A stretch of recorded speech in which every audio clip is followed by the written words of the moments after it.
Hello, my friends. Welcome to the podcast. Today, I'm excited to give you something a little different. I think for the first time on this podcast, I'm introducing you to a really good friend of mine, Sam Leicht, who is an online fitness entrepreneur. And I think for the most part in this podcast, I focused on brick and mortar fitness business owners, but I know more and more of you are working online or pivoting online entirely. And so I wanted to have someone like Sam on because his business has really been skyrocketing. And I've watched him grow and grow his business primarily online over the last year during COVID. And so we have a great conversation about how he's done that. We talk about how he uses social media to leverage his brand, how he delivers his services primarily online. And we talk a little bit about his approach to creating sustainable fitness and what he means by that, which I think is a great model that I think many of you will resonate with. So it's a great conversation. Let's get started.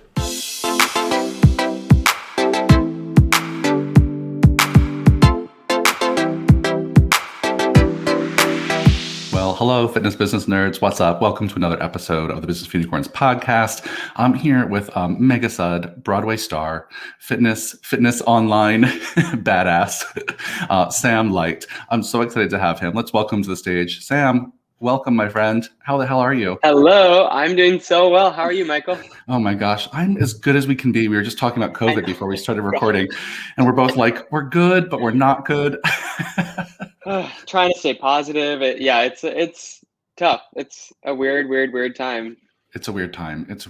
But I want to start. Well, first of all, thank you for doing this. Thank you for taking the time to do this. I know you're a busy man. You got a lot of things going on. And to No, stop thank for a you for moment, having me. yeah, I just thought, specifically wanted to have you on because most of my guests are focused on the brick and mortar space. Most of them are fitness business owners of brick and mortar spaces or multiple locations. And I've seen you. We met a few years ago, and maybe we'll tell that story and tell people how we met. But you really focus online. And I've watched you grow this wonderful online brand with really great online content, focusing on making fitness accessible and sustainable fitness accessible. And I was like, yes, I want to talk about all those things. And we don't cover those topics much on this podcast yet. But let's start with how we met, because I just thought we have to reveal ourselves as the nerds we are. We have to. We really do. Yeah. I'll let you share since you're the guest. Well, we met because we have a mutual friend, and between that mutual friend, we all love Downton Abbey. Yep. Not shy. I don't feel bad about that at all. I don't feel bad about it either. I've rewatched it during quarantine, so I actually just refinished the show. And Liz invited me to go to the Downton Abbey exhibition. She's like, I'm bringing a few of my friends. Yep. And you were there, and that's how we met. Yeah, right? That's correct, it. Right? That was totally correct. I probably should have checked checked it with you beforehand to make sure we were on the same page.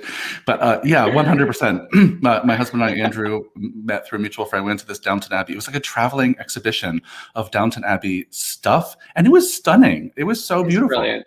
Yeah, I'm so happy we went. The costumes, amazing. The sets, it's great. And it was like little history pieces about the era, and I was like, I feel like it was really well done. So anyway, we're totally Downton Abbey nerds. By the actors, which was amazing. Wasn't there like a hologram when you first walked in of Butler? Yeah, of Carson and Carson. It was like a life-size hologram. It was legit.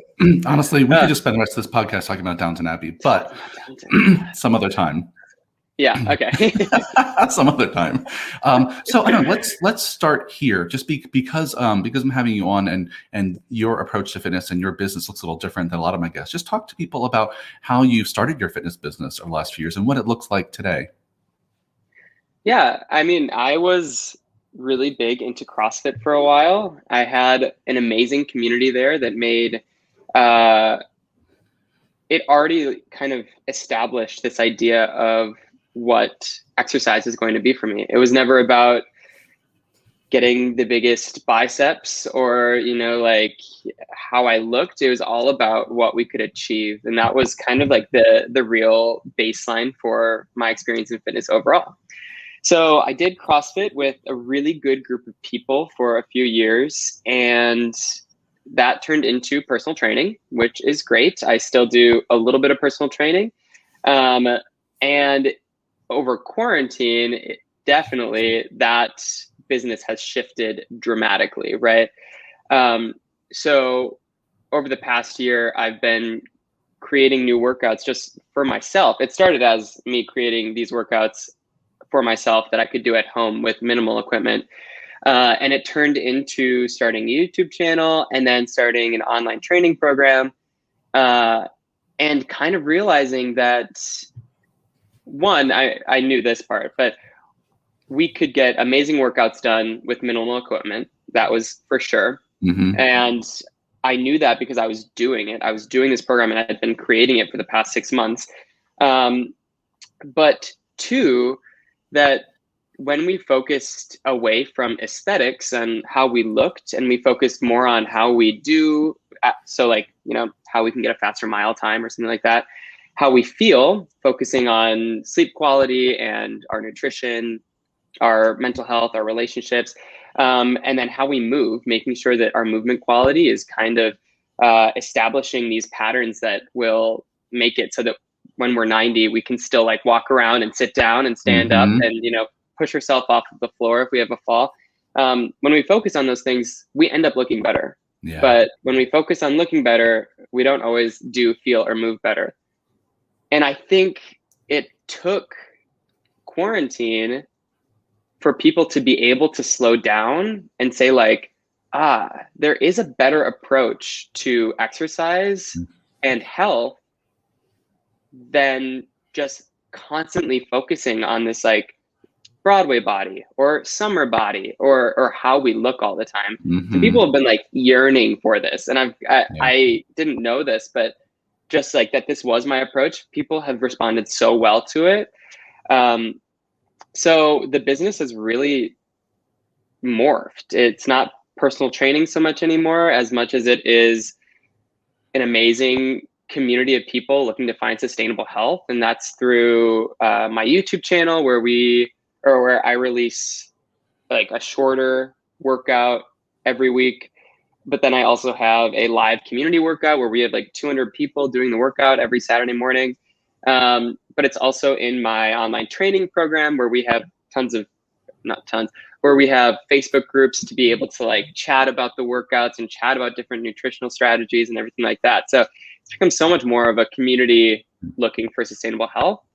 And if you would have asked me a year ago if that's where I was going, I had no idea, but it's been really amazing. And that was the long-winded answer to your question, I think. No, that was perfect. That was perfect, and I think it's so great because we didn't. I said this briefly earlier, but you're a performer, so you came Yeah. to this very much like my business partner Mark Fisher did. Performer first, came to Yeah. a community of people, many of which I'm sure you started off as your friends and performers, with this message of sustainable health. Right? Let's I think your three things were what: move and feel, and what's the first one? Do, feel, and move. Yep. Yeah, and I think that's so brilliant, right? It's so smart because you're right. That's what a lot of people are yearning for.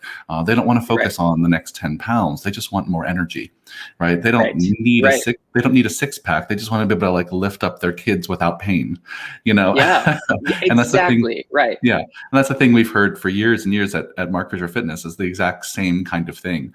But so often, so many fitness companies, online and in person, all put people in these boxes of aesthetic goals. Like, oh, this person's fat loss, this person's muscle gain, this person wants to lose 10 pounds. Or, there's some places who are fancy enough to say this person's in pain, Yeah. Yeah. But Right. beyond that, I think, so let me just stick with that idea for a second, which is so when Yeah. clients come to you and they're used to the traditional paradigm of, I want to come to you, Sam, and I want to lose 10 pounds before a roll or for my wedding or for Yep.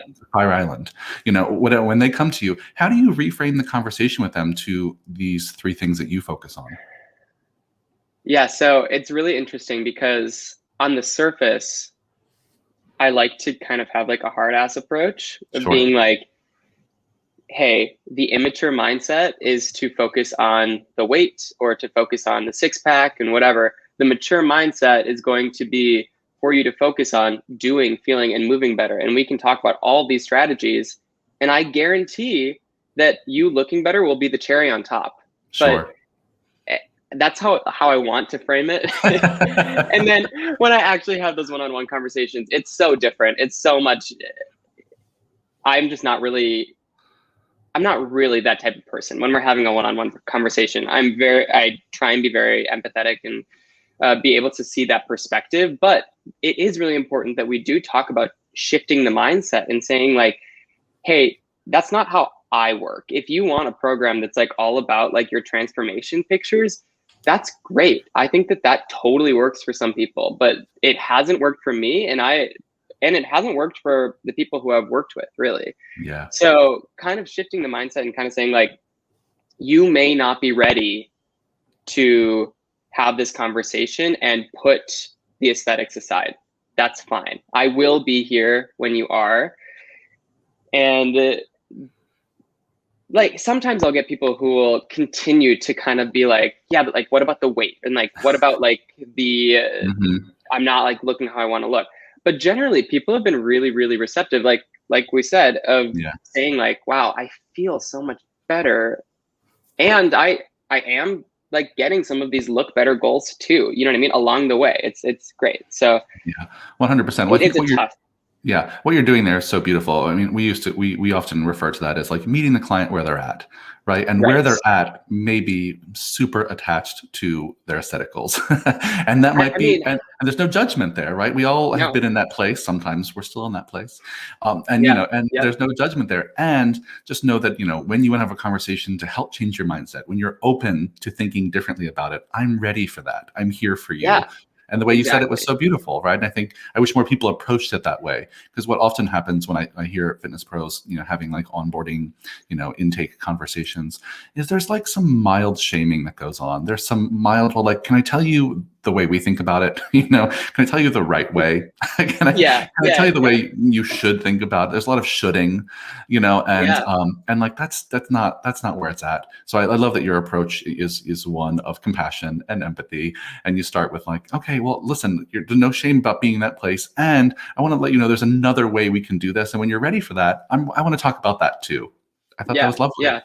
Yeah. But honestly, now that you say that, it's something that I definitely need to be thinking about as well, because when I talk about like the immature versus the mature mindset, I do think that there is a little bit of shaming that I do with that. And I probably need to rethink that a little bit, because it is like, we know that shaming does absolutely nothing for positive reinforcement at all. Like, I mean, like Brene Brown, like she lays it very clearly, right? Yep. And yet, like, we want to do it all the time. Even even in this situation. So that, it's a really good point. Yeah. Well, it's so funny when you said it, I was like, oh yeah, it is a more mature thinking, but you're right that the immature is like, oh, that's a little judgy. So I guess maybe taking the immaturity out of it. I know.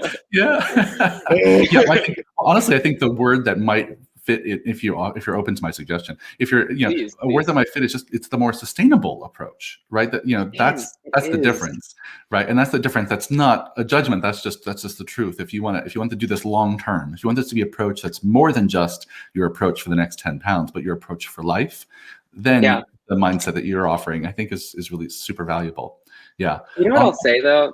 Yeah. Sustainable. I just wish we could find a sexier word. It's such a my entire business is based around sustainable health. And I stand by that because I believe in it, but it's just not good for business. I don't think it's a good business term, and that's really tough.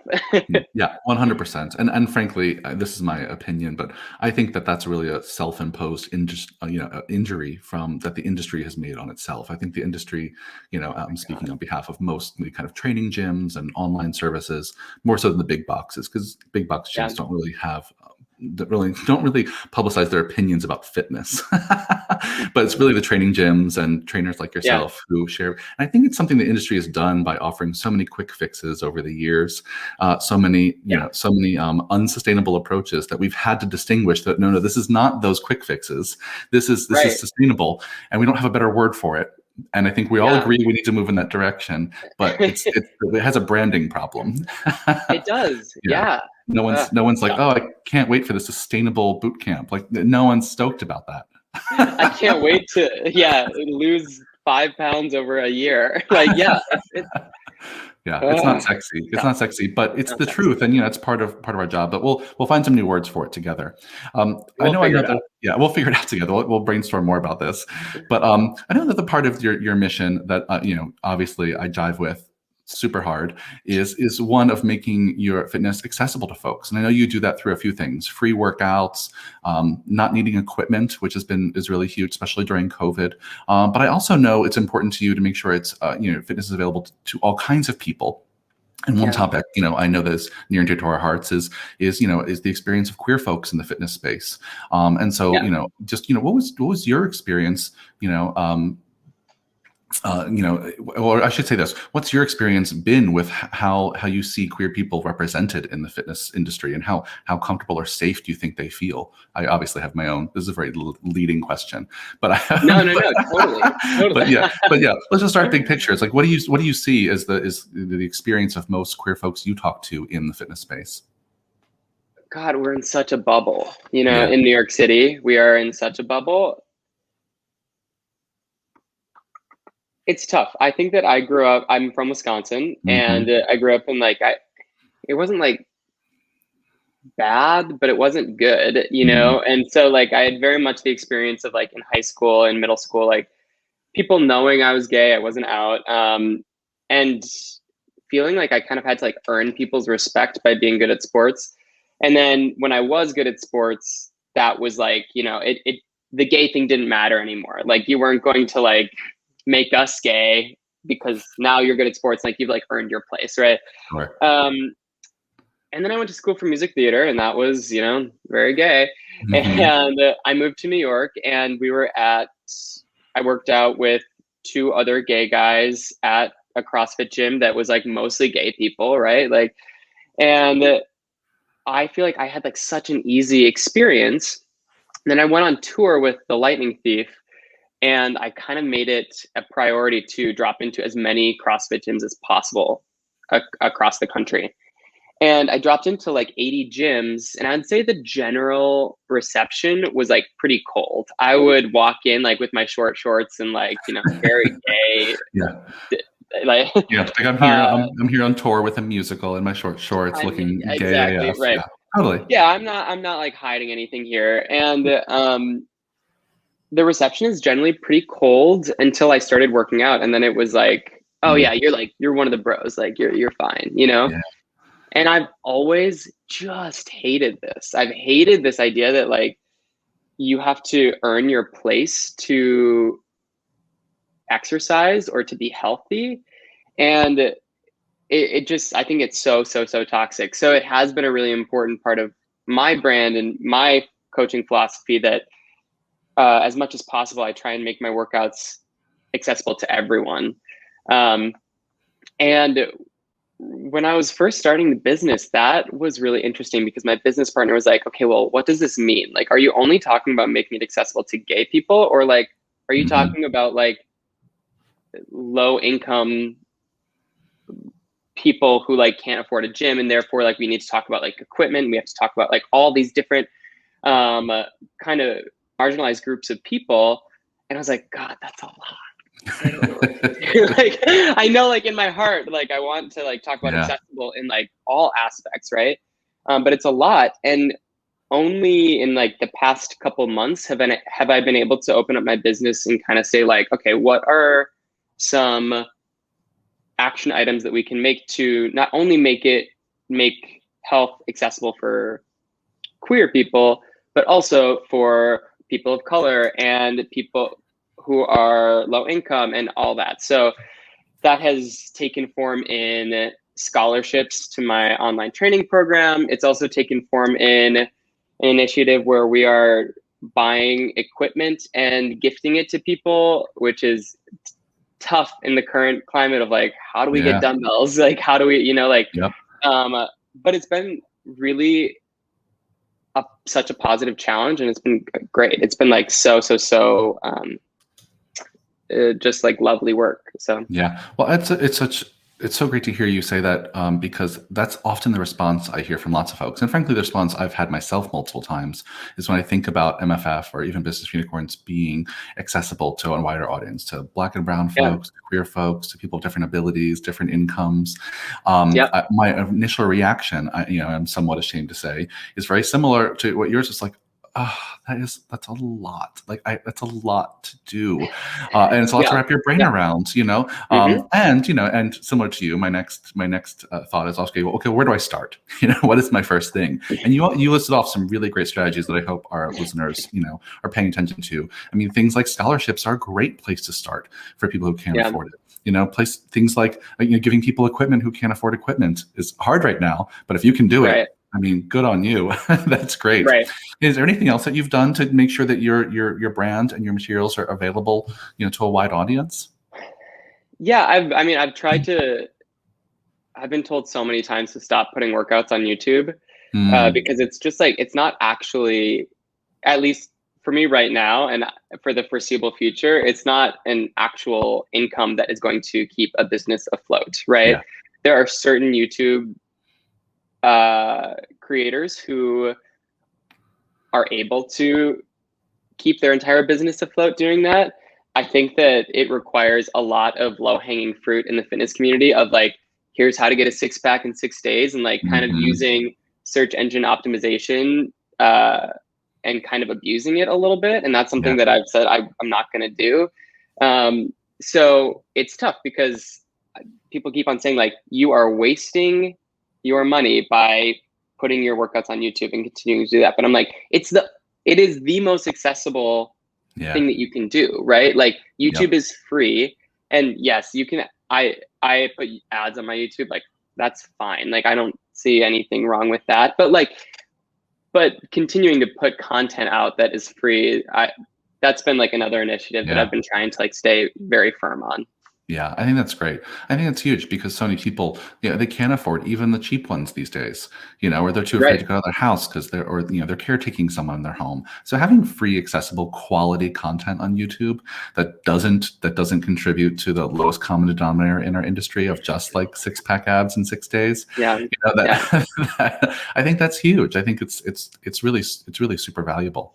And just circling back, I wanted to comment, that I think you're absolutely right about, the queer experience for us in New York is definitely one of being in a bubble. But I'm so glad you had Yes. that experience of traveling around and going on to other places. And at least, I think that's a fascinating thing for our listeners to consider is that, is acceptance in your facility based on someone's ability? Yeah. Is acceptance at your gym based on someone's fitness level? Are they more Right. acceptable when they can do push-ups and pull-ups? Are they less acceptable when they can't? What if you went Yeah. into those 80 CrossFits and didn't know what you were doing?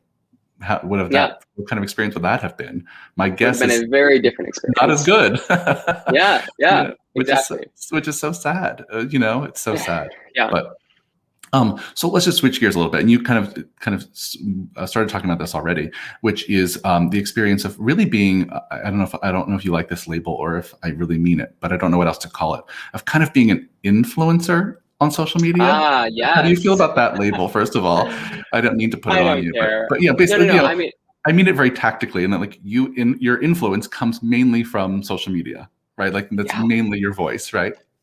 right. Yeah. I think, I guess it doesn't bother me. I only use social media now for work.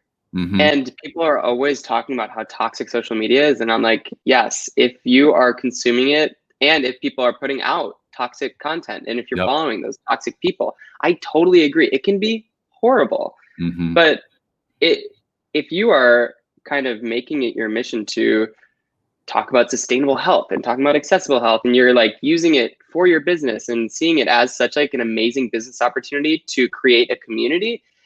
I mean, Yeah, yeah, I try and like 100%. ignore the influencer stuff because I'm like, I don't even know what it means anymore. You know what I mean? I Yeah. Yeah. Well, I'll yeah, say, I don't know. I felt comfortable saying it to you just because I feel like you are a positive influence, right? I mean, one of the reasons I went on this Right, podcast is I followed your content now for the last, I don't know, year or two, maybe even longer. And every time I watch it, it is positive. It is a positive message right, about sustainable health. You're doing sound workouts, really building community, putting out free content. I think that's huge. And it's one of the things that I right. see a lot of brick and mortar fitness owners struggle with is finding their voice online, figuring out how to use things like Instagram and YouTube to form community. How to create engaging content. They get Right. so hung up on all of that seeming like a mountain they have to climb, and you do it so well and what seems like so effortlessly, even though I know it takes a ton of work. So just talk a little bit about what do you see as like, what do you see as like the best practices or things that you've done that have allowed you to gain such a following? Because you have a lot of followers. How many do you have on Instagram and YouTube right now? I think like 85,000 on Instagram, and I just hit 7,000 subscribers on YouTube. So Yeah, it's huge, and in YouTube a has very been short period of time. absolutely, yeah, definitely. I mean, Yeah. I had like 15,000 followers, I think, in March, like about 11 months ago, and then it's grown very quickly. And YouTube has been a slow burn, which is like, I mean, that's, I guess that's just how YouTube is, but it's fine. Yeah. Um, So what have you done yeah, together? Is my short question. Like, how did you do it? yeah. Well, really quick, going Yeah. back to, does influencer bother you? And I think it would bother me, except that the the the train of thought really just left me. We'll go Yeah. to your We'll forward circle question. back. We'll circle back, right? Because Yeah, I think the thing about it is that it's a great being an influencer. A great thing when you influence people in a positive way. And being an influencer yeah, is not a great thing when you're influencing people to make their lives harder or more difficult or more stressful. And I feel right, like right. you're I always feel like using if the I, powers for good. You're using yeah, the algorithms for good. if I didn't have anything like helpful to say, maybe I would feel uncomfortable about the term, Hmm. Yeah. But yeah, I think that the biggest thing about social media has been exactly what everyone told me before I started, and that was consistency. Hmm. And I have no idea if it actually means anything, but the idea of using all of the tools that these social media companies give you at your disposal is like absolutely the number one thing that you can do, I think. And I don't even know if that is necessarily true from like an algorithm standpoint, but like just from being able to change up the type of content that you're creating, um, it's so paramount. Like making sure that you are using Instagram's live feature, making sure that you are also using Facebook groups, because Facebook has really started using those Facebook groups so much more, and they've really like made the hierarchy so much higher for those Facebook groups, and kind of saying like, okay, well, right now, if I advertise to my Instagram community and I'm making a Facebook group, I could maybe get 20 people to join, right? And in April of last year, when I made my Facebook group, that was true. Probably had 20 people, and I was posting like 2 or 3 times a week, just like articles that I thought were interesting about sustainable health. And then today, I think we just hit 600 members in our Facebook group of people who are actually like talking to each other and engaging with each other and asking questions and like having organic posts. And like, it's like, wow, I thought that it was nothing for so long. And now these people are like the foundation of my community. And you're like, Hmm. it's wild, right? But you have to be willing to kind of like do the slow burn and use all of the features that are at our disposal. Um, and like I said, I think it also makes it so that the content is never stale. Like you're always like changing up the type of content that you're doing, and that's a very good thing. Yeah, I think that's so smart, Sam, and I hope our listeners are taking notes because the first thing you said, I think I agree, is the most important, which is consistency. You just got to show up and be consistent there. People have to know they can rely on you, right? People have to know that when they Right. go there on Monday, your workout's going to be there on Monday. When, when they go Wednesday, it's Yeah. there. You're there every time.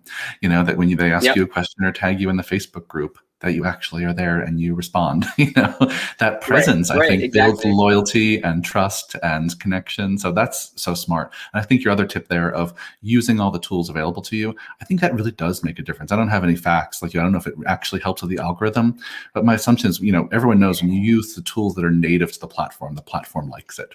Right? The Yeah. platform likes, Exactly. yeah. And so I think that's really smart to make sure you're using Facebook Live, you're using, Instagram Live, and you're using Facebook groups. I think those are really great tips. Yeah. What else have you been learning about how as your community has scaled? What are the challenges Yeah. of having a community that is now hundreds of and thousands of people on different platforms? What's hard about that? Uh, yeah.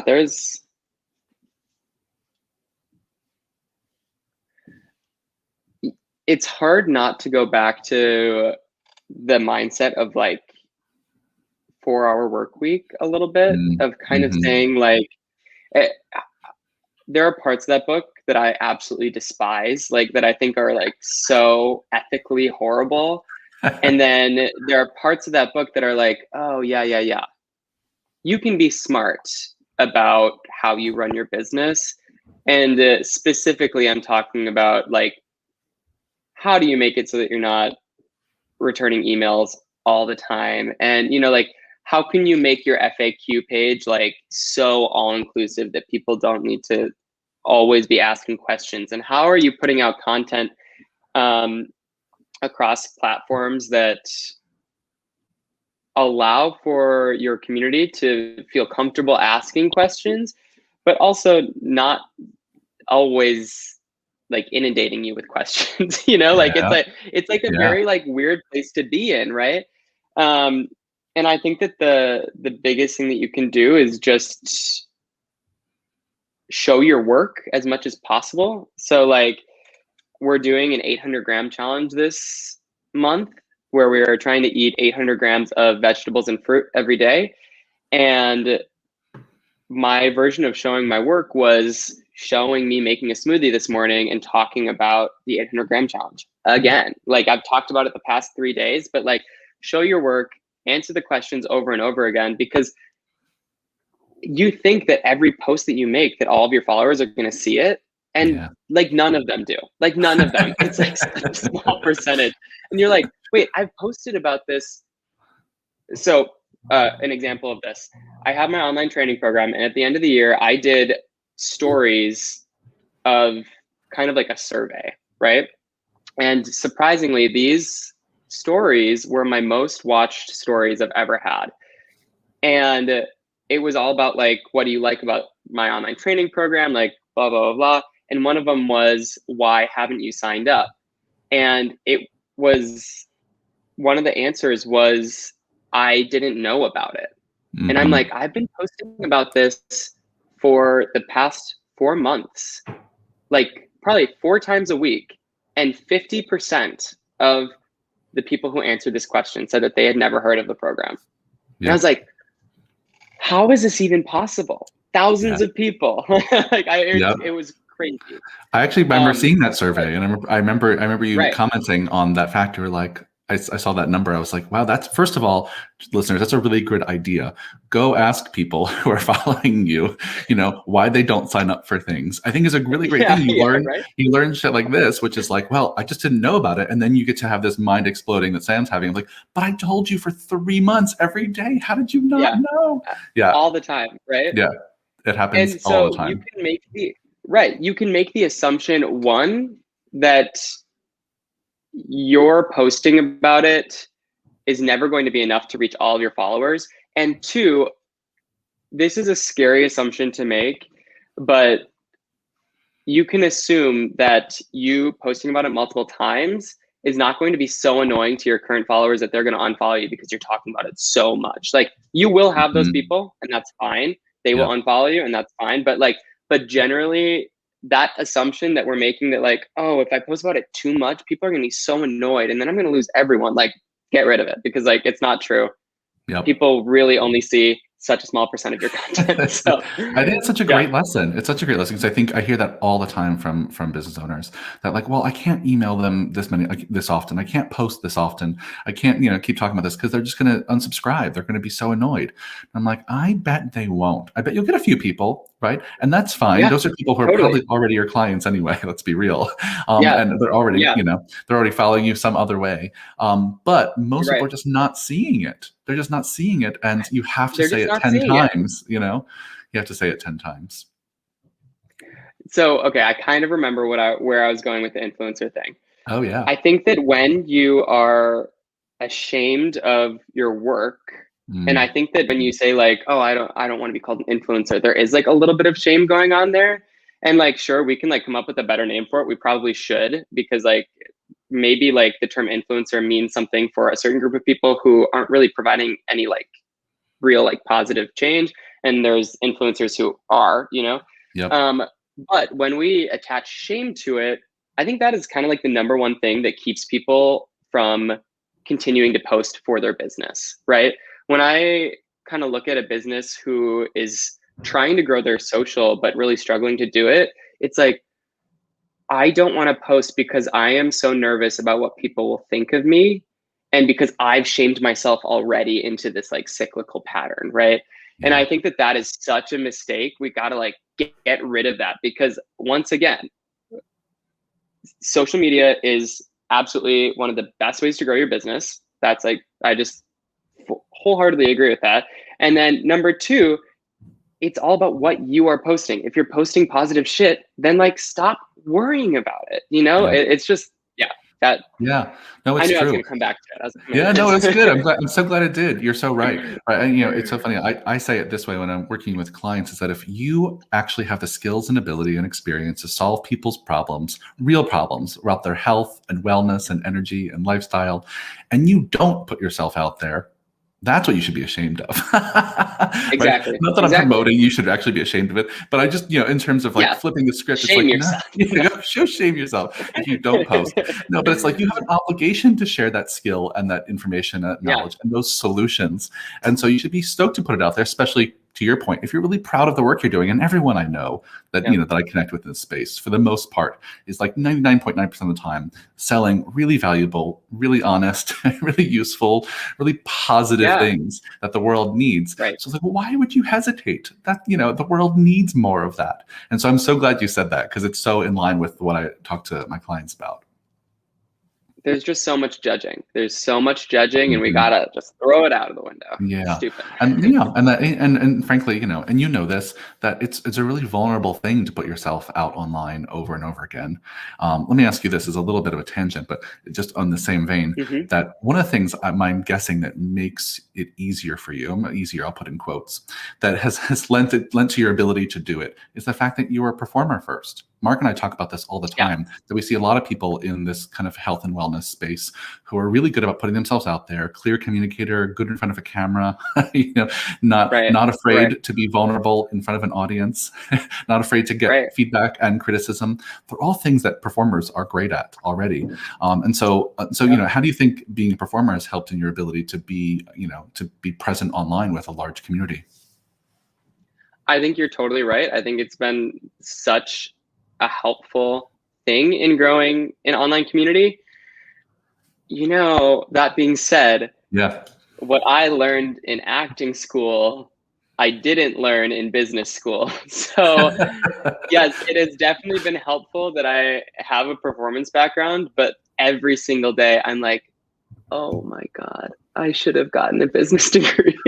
And it's like, do I have to go back to college? Should I get my MBA? Probably, because I'm like, there are so many just like basic things about running a business that would be so unbelievably helpful.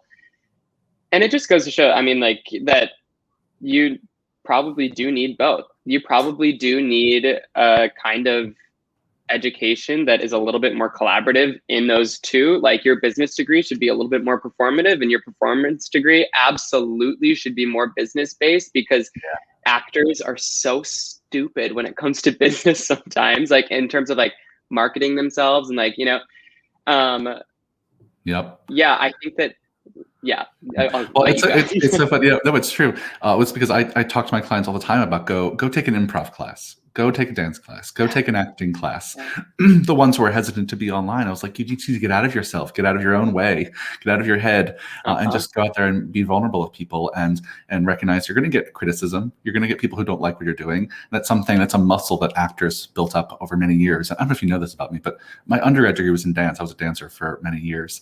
And when I got out of Yeah, school, I tried to run a dance company and I had no freaking clue what I was doing. So I went back to grad school to learn how to run a nonprofit. And so yep, I'm with yep, you, right? Like, I think, I wish that those yeah, programs were more integrated and you can learn to be both creative and expressive and about art, but you can also learn about commerce and finance right, and marketing. right. You need both in this business because what we're selling is ourselves. What we're selling is our own personality and view on the world. And so it's to be able to do that, you have to be able to express yourself well. And I think that's, at least in some part, my diagnosis of part of why you've done so well is you really express yourself well and are warm in front of the camera. And I think that's a skill people should aspire to have in this space. Yeah, thank you. Yeah. Yeah. Well, let me see. I want to keep asking many more questions, but I also want to be conscious of your time. So let's do this. I'll have you back someday. We'll keep talking more and more about fitness and business and theater Please, I and would love it. Downton Abbey. But let's do our final five. So these are the five questions I ask everyone at the end of the podcast. They're just questions about you and how you run your day and what you love about being a fitness entrepreneur. So let's do it. They tend to be kind of rapid fire-ish, but if you want to take your time and really talk about one, I'm not the boss of you. Just, answer however you want. Okay, Sam, Sometimes the brain is a little slow, so we'll see. Sam, question number one. What is one thing you love about being a fitness entrepreneur? Helping people do, feel, and move better. Yeah. Great answer. See, your brain is Yeah. crushing it. Yeah. Oh, yeah. Number Well, two. Number two, this is something we talk about a lot on this podcast, which is, really creating a great experience for clients and over delivering for clients. yeah. So what's a cool thing or one of the coolest, most memorable things you've done for a client? And again, it doesn't have to be, over the top experience, but just, these small ways that we kind of over deliver and create a memorable moment for clients, really kind of, you meet them where they're at with something you're really great at. So what's something you've done for clients that was cool or memorable, created a really great experience for them? I think that it would be that my training program is like constantly evolving. I think that is probably the number one thing where like I think it started off like very MVP, like very like bare minimum. And as the program has gone on, I just keep on adding and adding and adding and adding to it. And I think that that is so unbelievably important to make sure that your community knows like, hey, maybe you weren't able to give me everything that I needed at the beginning, right? But I see that you are putting in the effort to continually make fitness accessible and sustainable for me. And that just means so much. And I get those messages every day saying like, this has been like such a different experience than anything I've ever had. And it's just because I'm trying so unbelievably hard to make sure that I'm continuing to give. I don't know if that's the answer to your question. That I was don't beautiful. know. No, that's beautiful, right? Because I think it's part of what happens that I see all the time is that when people get a brand new client, they really go out of their way to get to know them and meet them where they're at and have a great experience. But then once they've been around for a little while, they kind of get forgotten about, right? They kind of are, Absolutely. they kind of just become like the wallpaper, and I think what I'm hearing you say is one of the ways to over deliver is making sure that you constantly are keeping it fresh for your clients and keeping them Yeah. engaged and changing up the workouts and among other things, I'm sure, to make sure they are Yeah. challenged not just on day 1 and through day 10, but day 1000, Exactly. And that's Exactly. part of this sustainable yet to be rebranded approach. Yeah. Yeah. Well, we'll figure it out. Cool. Sam, question number 3. This one tends to be about team. I'll make it about clients for you. Which is when one of your clients does this thing, it makes you super happy. What do your clients do that make you super happy?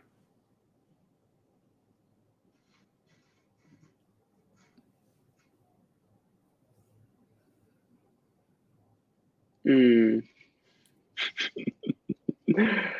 What makes me super happy for my clients. Oh, this is actually so easy. When people take a genuine interest and want to learn, those are Mm, absolutely the best type of clients ever, right? The yeah. clients who ask you week after week after week, like, what's a burpee? Like, they are infuriating, right? Versus clients who ask so many questions. They're like, why are we doing this? And not like in a judgy way, but like in like, why are we doing this? Why should I be working on Mhm. this? Like, why? Like, those clients make me so happy because I know that like what we are learning together is sustainable. You are going to remember this. You are going to think about this for the rest of your life. And that is what I'm looking for. Yeah, beautiful. I love that. Yeah, I mean, who doesn't love a curious client, one that genuinely wants to Right. learn and get better? That's Right. amazing. Great answer. Question number 4. What is your most reliable strategy for generating leads? And what I mean by that is, if you want to get people's attention, you want to Mm. gather phone numbers, email addresses, names, get new people to know, like, and trust you. What do you do? What's your number one strategy for getting new people to know Sam and connect with all the work you do? I hate the answer to this one, but it is very clear. Yeah. Yeah. um, it was so uncomfortable to start, but talking to your camera, talking Hmm. to your forward facing camera is so unbelievably effective in getting your community to learn about you, right? And whether that is through your stories or whether that is through IGTV or going live, uh, people are so much more receptive when they feel like you are talking to them versus like Yeah. setting up a camera and then just like setting up like a shot and like whatever.